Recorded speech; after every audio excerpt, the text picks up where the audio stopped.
Hey guys, what's up and welcome back to my channel. So today we're going to be talking about a tattoo artist that has been pretty intensely dragged on the internet in the past few days. Initially, I wanted to think that this is one of those things that happens once every couple of years that aren't that big of a deal, in the sense of every couple of years there's an artist who ruffles some feathers. Then I decided to look into it and I was like, oh. Two quick things I did want to say, which, sorry, annoying disclaimers, but first of all, I'm not a tattoo artist. We know this. I'm a person that has a significant number of tattoos, so I have learned things along the way, but I've never been an apprentice. I've never been a tattoo artist, so everything I say is from a client's perspective, or the perspective of just someone with eyeballs and the capability of doing a 1+1.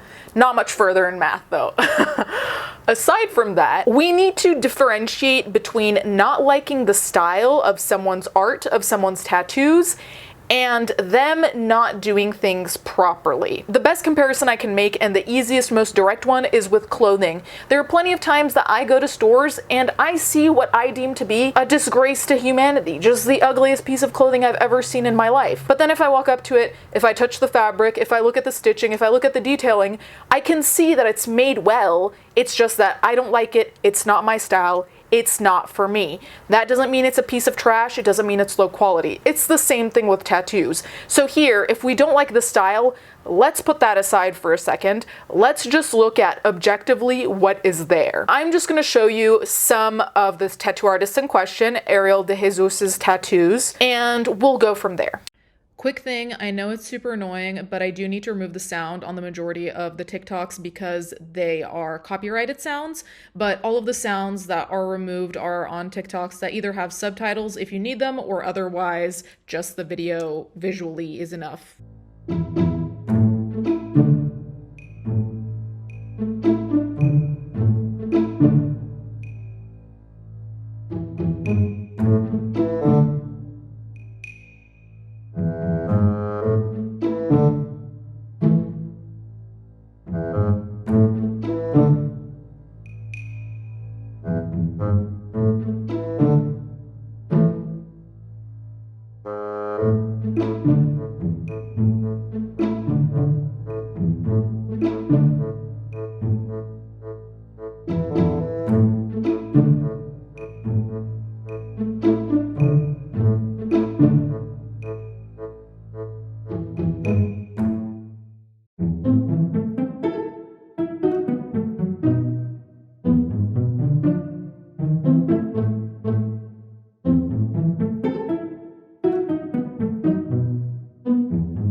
Okay, yeah, so amongst all the fuckery, I forgot to mention the 11-year-old kid doing tattoos.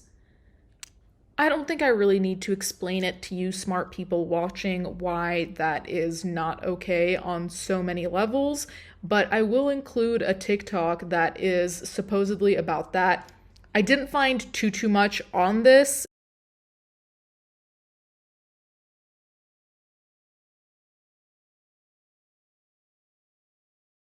Oh, we're gonna talk about it because listen, as a tattoo artist and a parent, this pisses me off. And for some context, this was sent to me by somebody via Instagram, and I'm going to tag them down below to give them credit for screen recording this live event on Ariel's TikTok. But she left her 11-year-old child to run home and do something and left her daughter alone in the shop to tattoo somebody. And let alone leaving an apprentice to be in the shop alone while you're doing something, and an apprentice of a consenting age, you know, it's not good, because, you know, at that point you're not prepared for if a client gets sick, if a client passes out, if you need help with something. Leaving an apprentice on their own is just a no-go. But you add in the fact that this is her child, her 11-year-old child, tattooing on live a stranger, and she just leaves her daughter in a shop by herself. And in the live, from what I understand, the client is literally like, oh, is she leaving? Like, Ariel's leaving? And she leaves her daughter there while she's in the middle of a tattoo.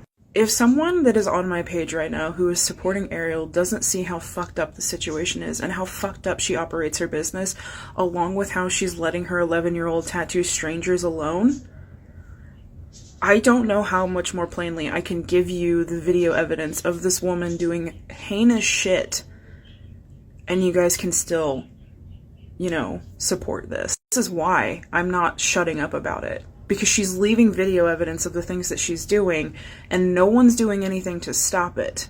The health department, and I get it, the health department's understaffed, but she's doing this shit and leaving video trails. And that child just got left alone while tattooing. A child. People should be pissed. Angry. Because this is fucked up and wrong. And Ariel needs to be shut down. Now that you've seen what I'm talking about, I think it's rather clear that there are some issues here. First of all, there is the blindfold tattoo that happens, which, like the name implies, the person puts on a blindfold, she tattoos them. As far as I understand, the clients can pick from a number of themes or potential designs, so, you know, they get something that they still want, but there's still the, oh, I wonder what I got mystery there. There are a lot of problems here. Now, in terms of the line work, in a lot of these tattoos, you can see that there are bits where it's like the machine got away from her, where the lines are not lining up, where it looks scratchy, where it looks uneven, where the colors already look very dull. And mind you, if you don't know much about tattoos, when you first get tattoos, that is when they're going to be the blackest, the most colorful, the most saturated, and it just makes sense. It's like dyeing your hair, and then it'll slowly desaturate, fade. So if you have tattoos that already have weak colors to begin with, you're already gonna have problems. We've got another one, and this one gets bad. So at this point, the blindfold tattooer no longer cares about trying to hide the fact that she steals artwork. Now she's very open about it. There it is, right there. Art stolen from Lillian Rhea, a fantastic tattoo artist. I'm a big fan. I actually have a t-shirt and a bag from her. But this is the original. This is the one by Lillian Rhea. What is this? I'm not as talented as she is, but hey, for $300, can't beat it. How about... What are you doing? For those of you who don't know also, she's actually stolen from quite a few personal friends of mine. One of my friends, Sammy Van Higgins, actually confronted her about it, where Ariel then told her she should be honored, and then blocked her. I don't even know what else to say. If your lines are already scratchy to begin with, unless you cover them up, redo them in some way, those are also going to fade badly. Those are just some issues from the get-go. This is the least of our problems. I'm sorry, I don't think that came off as petty enough. This is the least of our problems. Another aspect of this that is strange to me is timing. I have never personally gone to a tattoo artist who has made it a point to be as fast as possible, and I don't think I'd want to do that with anyone, whether it be a hairdresser, a tattoo artist, or anything. If you're rushing against the clock, I'm gonna be stressed out. So granted, I've been going to the same tattoo artist for a little under 10 years now, so I don't know if things have changed in the meanwhile. Usually if a tattoo artist gives you an idea of how long it's gonna take, it's so you can plan your life accordingly and so they can plan their scheduling accordingly, but it's not a race against the clock.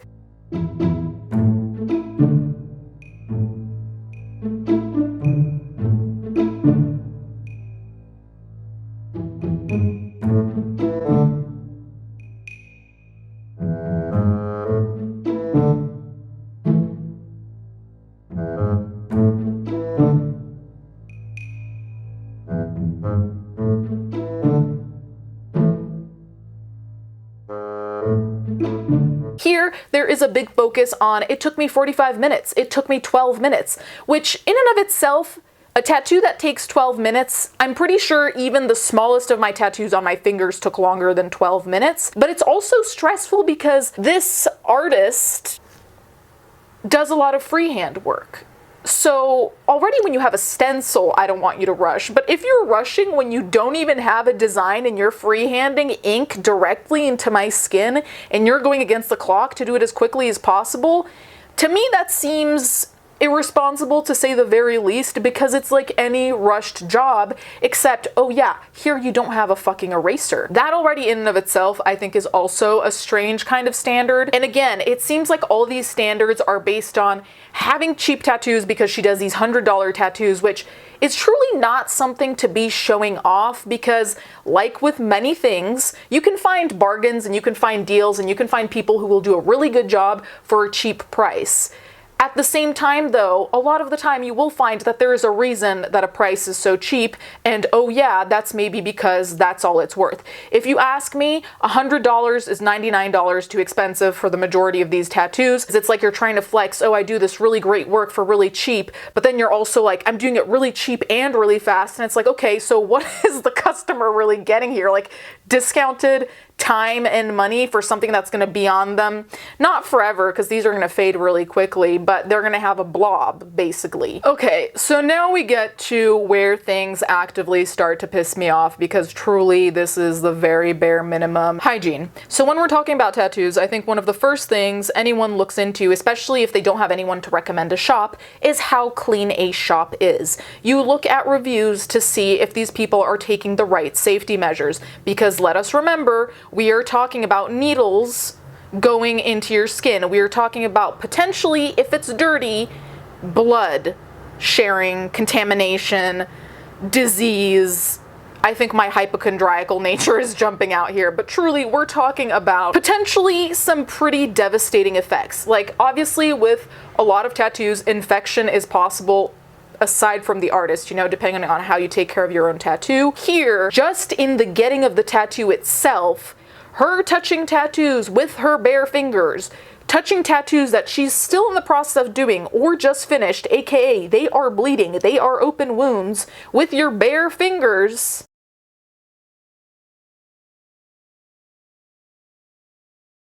Did you just touch that woman's fresh tattoo with your bare hands?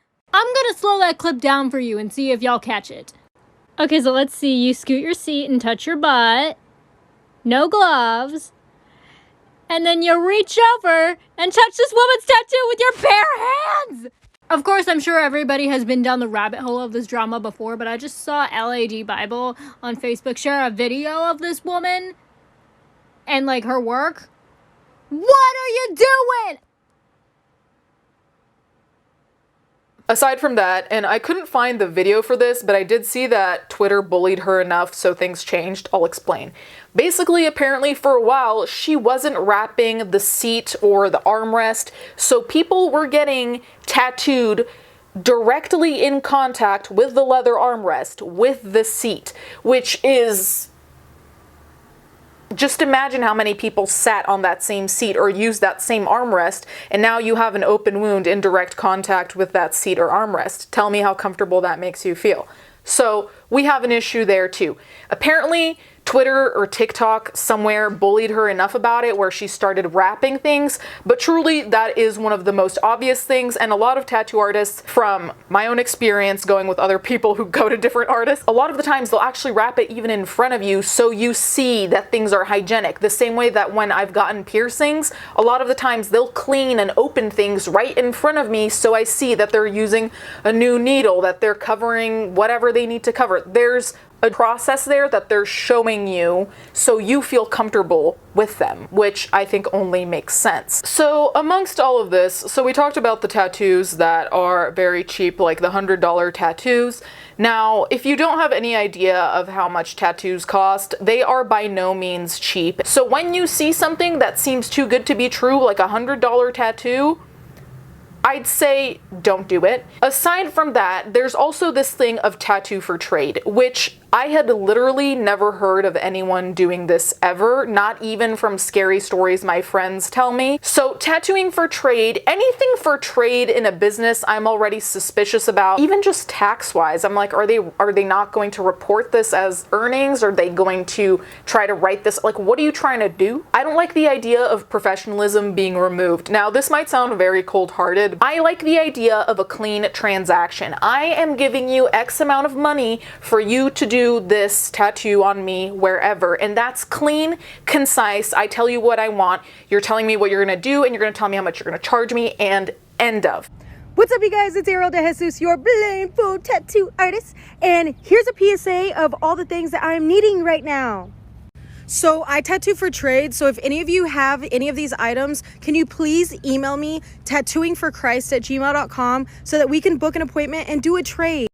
So right now I'm in desperate need of like dinner meats, hamburger beef, chicken, pork, bacon, sausage, meatballs, dinner meat, tenderloins, steaks. Look at the butterfly. I only drink water, but my assistant really likes soda, so Dr. Pepper, Mountain Dews, fucking eggs, bruh.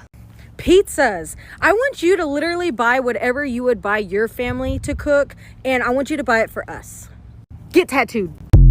When we start getting into, can I bring you a 40-pack of water and 2 steaks, which yes, is a comment I saw. Does that work? How much does that get me? It's already too nebulous there. It's not clear. It has to be black and white for me. So already that weirds me out. I saw comments here and there, and I can't say for sure, so this is all allegedly. Some people were saying that she was donating these things, which, I mean, I understand. I've done something similar before where I'd go to a piercing place and they'd tell you that they were accumulating donations to bring somewhere, but there you were bringing cans of soup or whatever the fuck, and you were also paying for your piercing. 2 separate things, but they were using their clients coming as a way to get more food, but it was very clear that those were separate and you were still paying for the service they were doing for you. This, people were saying some things she was keeping for herself, things weren't being donated, so basically you were doing her groceries for her instead of paying her the price of whatever the tattoo was.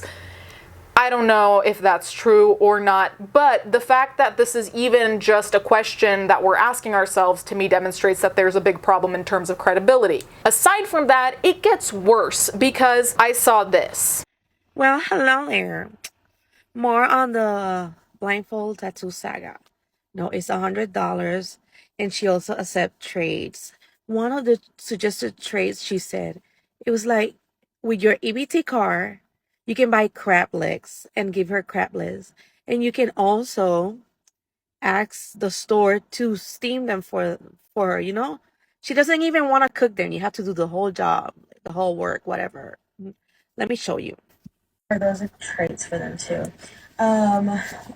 For those of you who might get help with food every month, Really nice. maybe you can purchase some. Let's do fraud, crab people. legs. And I saw somewhere here on TikTok that you can go up to Yes, where queen. So in this TikTok, there's the mention of an EBT card. If you just do a basic Google, an EBT card is an electric benefits transfer, which is an electronic system that allows a supplemental nutrition assistance program, SNAP, participant to pay for food using SNAP benefits. And it's a nutrition assistance program. This is related to the government. So in this case, you would be using government assistance that is made for you to feed yourself and your family, whatever the case may be. You're gonna use that to buy food to give to her in exchange for a tattoo. That, to me, and I may be wrong, sounds fraudulent because you're asking someone to use their government assistance basically in order to pay for something that has nothing to do with necessities. That also just opens such a door for me because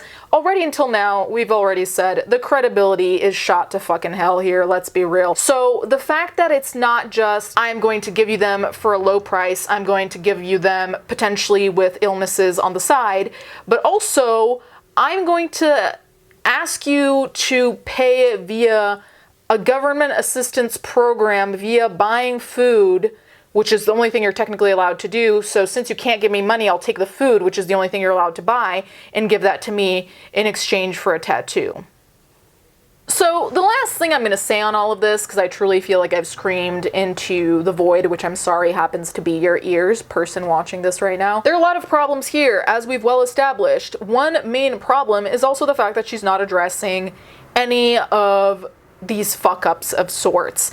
And in fact, a lot of people have critiqued her line work because, as we've seen in the many examples, it is sketchy line work. People ask me, Ariel, do you rush? Yes, I do. Yes, I fucking do. My client's paying me $100 for this blindfold tattoo experience. Will a couple lines be wiggle? Yes, because I tattoo like I paint. I'm a painter. I'm not a drawer.